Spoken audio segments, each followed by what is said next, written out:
Bonjour Ludovic. Bonjour Anan. Alors l'humilité, quel peut être le lien entre l'humilité et la gestion de crise? Question intéressante.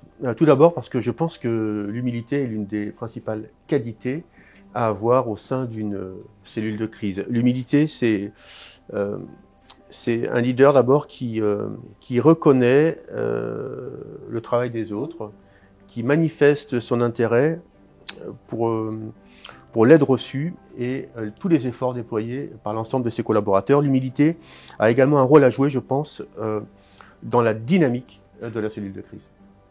D'accord. Donc cela sous-entend qu'un leader en gestion de crise doit être humble, pardon. Qu'est-ce que cela apporte?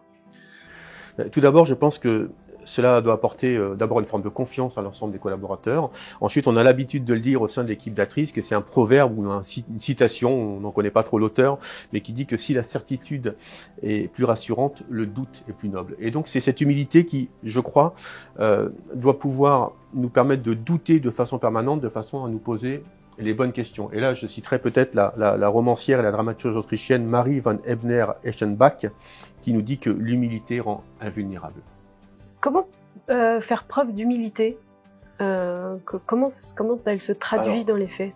Alors en cellule de crise, l'humilité, c'est tout d'abord une écoute active. On a l'habitude de dire qu'il faut maintenir la tension entre l'écoute et le contrôle.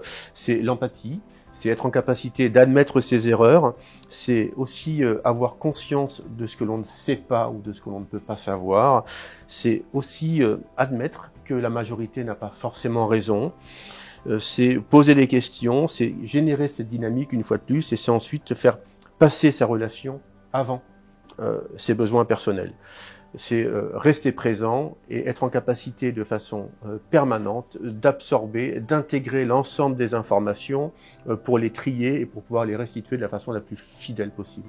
Et en quelques mots, comment pourriez-vous conclure cette présentation?